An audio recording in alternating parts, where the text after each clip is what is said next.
ईश्वर का द्वार तभी खुलेगा जब हम आराधना करेंगे। अभिमन्यु मुंह बनाते हुए कहता है, ये तो क्या बोल रहे हो? युग अभिमन्यु की बातों पर ध्यान नहीं देता है और खुद से बड़बड़ाता रहता है। ईश्वर का द्वार तभी खुलेगा जब हम ईश्वर की आराधना करेंगे। ईश्वर का द्वार तभी खुलेगा जब हम ईश्वर की आराधना करेंगे। कछुआ डरते हुए युग के पास जाता है और उसके कंधे पर हाथ रखते हुए कहता है, युग, तू ठीक तो है ना? कहीं झरना ना मिलने से तेरी दिमागी हालत तो खराब नहीं हो गई? तू पागल तो नहीं हो गया? कायर युग को घूरते हुए कहता है, युग, तू पागल हो गया क्या? युग कायर और कछुए पर चिढ़ते हुए कहता है, तुम दोनों अपना मुंह बंद रखोगे थोड़ी देर? मैं पागल नहीं हुआ हूँ। तुम लोग पागल हो जो ये बात अभी तक नहीं समझ पाए। युग अपनी बात फिर से दोहराते हुए कहता है, हमें आराधना करनी पड़ेगी। ईश्वर की आराधना। अभिमन्यु तुरंत युग से पूछता है, ईश्वर की आराधना करनी पड़ेगी, पर क्यों युग? युग अभिमन्यु के सवाल का जवाब देते हुए कहता है, ताकि वो झरना दिख सके। चटर्जी मुंह बनाते हुए कहता है, मैं कुछ समझा नहीं युग, तू कहना क्या चाहता है? उस झरने और ईश्वर की आराधना में आखिर क्या कनेक्शन है? युग झट से बोल पड़ता है, कनेक्शन है चटर्जी। युग सभी को अपनी बात समझाते हुए कहता है, वो झरना एक दरवाजे की तरह है, ईश्वर के दरवाजे की तरह। और हमें ईश्वर के दर्शन तभी होंगे जब हम दरवाजे को ढूंढेंगे, और दरवाजे को ढूंढने के लिए आराधना करना जरूरी है। कायर अपना सिर खुजाते हुए कहता है, यार मेरे तो अभी भी कुछ समझ में नहीं आ रहा है। तू सीधे सीधे समझा ना कि तू समझाना क्या चाहता है। युग कायर को अच्छे से समझाते हुए कहता है, देख, हम सबको पता है कि जो झरना हम ढूंढ रहे हैं उसके नीचे एक शिवलिंग रखा हुआ है। कायर हाँ में भरते हुए कहता है, हाँ पता है तो? युग अपनी बात आगे जारी रखते हुए कहता है, तो मेरे भाई शिवलिंग हमारे ईश्वर है, हमारे महादेव। और वो झरना जो है एक दरवाज़ा है। अगर हमें उस शिवलिंग को खोजना है तो पहले वो झरने को ढूंढना पड़ेगा, और उसके लिए हमें आराधना करनी पड़ेगी। क्योंकि ईश्वर के द्वार हमारे लिए तभी खुलते हैं जब हम उनकी सच्चे मन से आराधना करते हैं। शालिनी युग की बात को अच्छे से समझते हुए कहती है, इसका सीधा मतलब ये हुआ कि सिर्फ वो शिवलिंग ही दैवीय नहीं है, बल्कि वो झरना भी दैवीय है, जो आराधना करने से हमें दिखेगा। युग शालिनी की बात से सहमत होते हुए कहता है, हाँ शालिनी, तुमने बिल्कुल ठीक कहा। हमें वो झरना तभी दिखेगा जब हम ईश्वर की आराधना करेंगे। मुझे आज भी याद है बचपन में जब पापा मुझे उस झरने के पास ले गए थे, तो वो मुझसे बार बार पूछ रहे थे कि युग बेटा, तुमने महादेव की आराधना अच्छे से करी थी ना? उन्होंने मुझसे कहा था कि ईश्वर के द्वार हमारे लिए तभी खुलते हैं जब हम उनकी आराधना करते हैं। अब मुझे पता चला वो बार बार मुझसे ये बात क्यों बोल रहे थे, ताकि ये बात मेरे मन में बैठ जाए, और जब भी मैं उस झरने को खोजना चाहूँ ईश्वर की आराधना करके खोज लूँ। शालिनी उतावलेपन के साथ कहती है, तो फिर अब देर किस बात की युग जी? जल्दी आराधना शुरू कीजिए। बताइए युग जी, वो आराधना कैसे करनी है? जैसे ही शालिनी ये बात बोलती है, युग एकदम खामोश हो जाता है। शालिनी युग से पूछती है, क्या हुआ युग जी, आप ऐसे चुप क्यों हो गए? युग धीरे से मायूसी के साथ कहता है, मुझे नहीं पता शालिनी की आराधना कैसे करते हैं। शालिनी हैरानी के साथ कहती है, क्या? युग कहता है, हाँ शालिनी, मुझे नहीं पता कि पापा ने उस झरने के पास जाने के लिए कौन सी और कैसी आराधना करी थी। मुझे बस ये याद है कि वो चोट लगने पर वो मुझे सीधे उस झरने के पास ले गए थे। बीच में क्या हुआ था मुझे कुछ याद नहीं है। शालिनी तुरंत युग से कहती है, याद नहीं है तो फिर याद करने की कोशिश कीजिए युग जी। आपको वो आराधना याद आनी बहुत जरूरी है, तभी हमें वो झरना दिखाई देगा। कछुआ भी शालिनी का साथ देते हुए कहता है, हाँ युग, याद करने की कोशिश कर। अगर तू ये पता कर सकता है कि उस झरने को ढूंढने के लिए आराधना करने की जरूरत है, तो ये भी पता कर सकता है कि वो आराधना कैसे करनी है।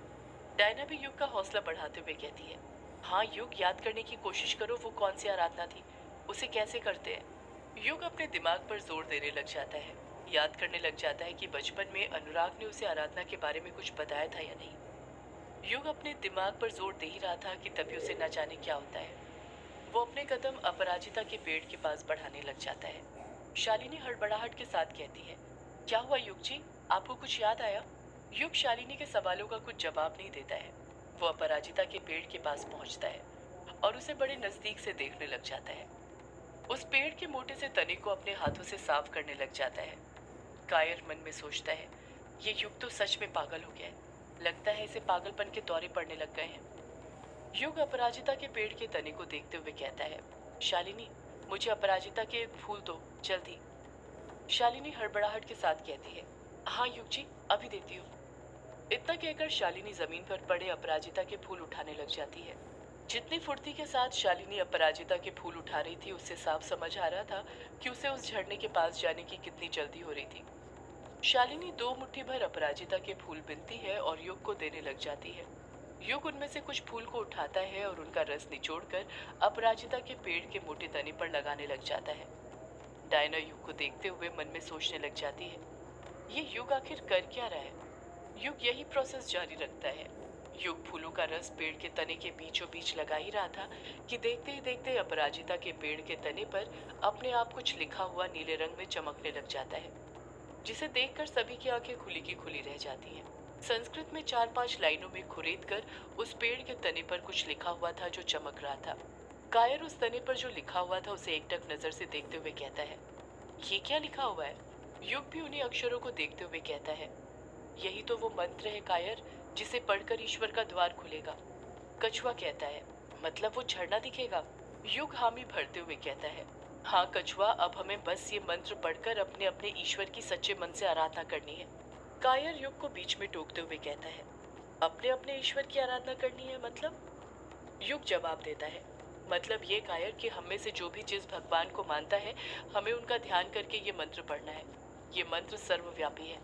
वैसे भी ईश्वर के बस नाम रूप अलग अलग है, ईश्वर तो पूरे जगत में एक ही है। शालिनी बौखलाहट के साथ कहती है, तो फिर अब आप देर क्यों कर रहे हैं युग जी, हम शुरू करते हैं ना ईश्वर की आराधना। डायना शालिनी को देखते हुए मन में सोचती है, ये शालिनी इतनी हड़बड़ाई हुई क्यों है। जब से देख रही हूँ उसे हर चीज की जल्दी है। युग से ज्यादा तो इसे उस झरने के पास जल्दी पहुंचने की पड़ी है। युग शालिनी की बात का जवाब देते हुए कहता है, शालिनी हम आराधना शुरू तो कर सकते हैं, पर। इतना कहकर युग खुद चुप हो जाता है। युग के चेहरे के एक्सप्रेशन देखकर शालिनी खुद समझ जाती है कि फिर कोई मुश्किल थी। शालिनी परेशान होते हुए कहती है, पर क्या युग जी, अब क्या परेशानी है आराधना शुरू करने में। युग शालिनी से कहता है, तुमने मेरी बात अच्छे से सुनी थी ना। अभी मैंने कहा था हमें सच्चे मन से आराधना करनी है, और सिर्फ मुझे नहीं, हम सबको, क्योंकि हम सब यहाँ पर आए हैं, तभी वो झरना दिखेगा। अगर हमने आराधना सच्चे मन से नहीं करी तो। इतना कहकर युग फिर चुप हो जाता है। कायर डरते हुए कहता है, तो क्या युग, फिर क्या होगा। युग ना में अपना सिर हिलाते हुए कहता है, पता नहीं, पर जो भी होगा बुरा होगा। कहते हैं जब इस मंत्र को पढ़ते हैं तो कई चीजें आपका ध्यान भटकाने आती हैं, अलग अलग रूप लेकर।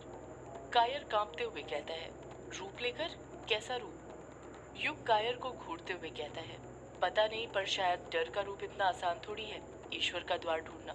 कछुआ युग को घूरते हुए कहता है, तुझे ये सब कैसे पता। युग कहता है, पापा ने बताई थी ये सब बातें, जैसे जैसे याद आ रही है तुम्हें बताते जा रहा हूँ। हमें इस मंत्र को पूरे 3 बार पढ़ना है। कायर हैरानी के साथ कहता है, क्या कहा 3 बार। यहाँ पर 1 बार पढ़ना मुश्किल हो रहा है और तू 3 बार की बात कर रहा है। कितना बड़ा है यार ये मंत्र, 3 बार पढ़ना जरूरी है क्या, सिर्फ 1 बार नहीं पढ़ सकते। युग तुरंत कहता है, नहीं कायर, 3 बार पढ़ना जरूरी है, क्योंकि। युग इसके आगे कुछ कहता उससे पहले ही चटर्जी उसे बीच में टोकते हुए कहता है, क्योंकि त्रिवरम सत्यमम। कायर चटर्जी को घूरते हुए कहता है, मतलब। चटर्जी कायर को समझाते हुए कहता है, त्रिवरम सत्यमम मतलब 3 बार कहने से कोई भी बात सत्य हो जाती है। कहते हैं जब भी हम किसी मंत्र का 3 बार उच्चारण करते हैं तो उस वक्त हम ईश्वर से सच्चे मन से प्रार्थना कर रहे होते हैं। पहली बार ऊंची आवाज में मंत्र पढ़कर हम दैवीय शक्ति को संबोधित करते हैं। दूसरी बार कुछ धीमी आवाज में मंत्र पढ़कर हम आसपास के वातावरण और व्यक्तियों को संबोधित करते हैं। और तीसरी बार बिल्कुल धीमी आवाज में मंत्र पढ़कर हम खुद अपने आप को मंत्र संबोधित करते हैं। इस तरह 3 बार मंत्र पढ़कर हम पूरे मन से ईश्वर की प्रार्थना करते हैं। चटर्जी के मुंह से ऐसी बातें सुनकर चार्ली का मुंह खुला का खुला रह गया था। चार्ली चटर्जी को देखते हुए मन में सोचने लग जाता है, ये चटर्जी उस काले साए से सिर्फ बलि चढ़ने से बचकर नहीं आया है, लगता है ज्ञान भी लेकर आया है। बताओ कैसी कैसी बातें कर रहा है ये, मैंने तो आज से पहले इसके मुंह से ऐसी बातें कभी नहीं सुनी। शालिनी फिर उतावलेपन के साथ युग से कहती है, युग जी बस बहुत हुआ, आप शुरू कीजिए ईश्वर की आराधना जल्दी, मैं और इंतजार नहीं कर सकती। डायना फिर शालिनी को घूरते हुए मन में सोचने लग जाती है, ये शालिनी को हुआ क्या है, ये आखिर इतनी बौखलाई हुई क्यों है। युग शालिनी का साथ देते हुए कहता है, हाँ शालिनी बस अभी शुरू करते हैं, अब मैं भी और इंतजार नहीं कर सकता, अब जो होगा सो देखा जाएगा। अगर मेरा प्यार यामिनी के लिए सच्चा होगा तो ईश्वर भी खुद अपने द्वार खोल देंगे। सभी लोग अपराजिता के पेड़ के सामने हाथ जोड़कर एक सीधी कतार में खड़े हो जाते हैं। अभिमन्यु के पैर लड़खड़ाए जा रहे थे। ऐसा लग रहा था जैसे उसके सीने का जख्म फिर से दर्द करने लग गया हो। उसके बगल में खड़ी डायना ये बात नोटिस कर लेती है। डायना धीरे से अभिमन्यु से पूछती है, अभी तुम ठीक हो ना? अभिमन्यु धीरे से जवाब देता है, हाँ मैं ठीक हूँ डायना, तुम ईश्वर पर ध्यान दो। डायना धीरे से बड़बड़ाती है, उन्हीं पर तो ध्यान दे रही हो, मेरी ईश्वर तो तुम ही हो ना। अभिमन्यु पलटकर कुछ कहता उससे पहले ही युग बोल पड़ता है, सभी को अपनी जगह से पेड़ पर लिखा मंत्र दिख रहा है ना? सब एक साथ कहते हैं, हाँ दिख रहा है। युग अपनी बात आगे जारी रखते हुए कहता है, याद रखना 3 बार पूरा मंत्र पढ़ना है। इस बीच चाहे कुछ भी हो मंत्र पढ़ना बंद मत करना। अगर एक बार मंत्र पढ़ना हमने शुरू कर दिया तो हमें तब तक नहीं रुकना है जब तक 3 बार पढ़कर नहीं हो जाता है। मंत्र पढ़ने के दौरान कुछ भी हो सकता है। कायर डरते हुए कहता है, क्या हो सकता है? युग अपने हाथ जोड़ते हुए कहता है, अब वो तो मंत्र पढ़ने के बाद ही पता चलेगा। युग के इतना कहते ही सभी अपने हाथ जोड़ने लग जाते हैं। सभी ने अपनी निगाहें अपराजिता के पेड़ पर जो मंत्र लिखा था उस पर टिकाई हुई थी। युग तेज आवाज में मंत्र पढ़ना शुरू कर देता है और उसी के साथ सभी मंत्र पढ़ना शुरू कर देते हैं। सभी मंत्र पढ़ते जा रहे थे पर अभी तक कुछ नहीं हुआ था। उन्हीं के मंत्रों के जाप करने की आवाज आसमान में गूंजने लग गई थी। देखते ही देखते अचानक से अपराजिता का पेड़ हिलने लग जाता है। उसके अंदर मूवमेंट होने लग जाता है। उसमें ऐसे मूवमेंट हो रहा था जैसे पेड़ में जान हो। उस पेड़ के फूल सफेद से काले होने लग जाते हैं। सिर्फ फूल ही नहीं, वो पेड़ भी पूरी तरह काला हो जाता है। ऐसा लग रहा था जैसे वो जल गया हो। ये सब देखकर सभी घबराने लग गए थे, लेकिन जैसा कि युग ने कहा था, सभी ने मंत्र पढ़ना जारी रखा था। कोई उस चीज पर ज्यादा ध्यान नहीं दे रहा था। कायर मंत्र पढ़ ही रहा था कि तभी उसकी नजर पेड़ पर पड़ती है और उसे देखते ही उसकी बोलती बंद हो जाती है। वो डर जाता है। उसी वक्त अपराजिता के पेड़ में से लटाएं निकलती हैं जो सांप की तरह रेंगती हैं और कायर के शरीर से जाकर लिपटने लग जाती हैं। कायर चीखते हुए कहता है, आह! कायर के शरीर से लिपटता हुआ देखकर कछुआ भी मंत्र पढ़ना बंद कर देता है और उसकी तरफ भागते हुए कहता है, कायर! कछुआ कायर के पास पहुंच पाता उससे पहले ही अपराजिता के पेड़ के अंदर से एक और लता निकलती है और वो भी कछुए को उसी तरह पकड़ लेती है जिस तरह कायर को पकड़ा था। कायर और कछुआ दोनों अपराजिता के पेड़ की तरफ खींचे चले जाते हैं और उससे ऊपर लटक जाते हैं। एक एक करके सभी का ध्यान भटकने लग जाता है। अगले ही पल चार्ली, चैटर्जी और डायना भी उसी तरह पैर से उल्टे लटक जाते हैं जिस तरह कायर और कछुआ लटके हुए थे। ऊपर लटक रहे सभी लोगों के दम घुटने लग गए थे। वो लताएं उन्हें मार रही थी। अभिमन्यु मन ही मन सोचने लग जाता है, अगर ऐसे ही चलता रहा तो सब उल्टे लटक जाएंगे, सबका दम घुट जाएगा। लगता है मुझे एक अस्त्र का यूज करना ही होगा, तभी ये सब रुकेगा। सदियों से है पुरानी ये है यक्षी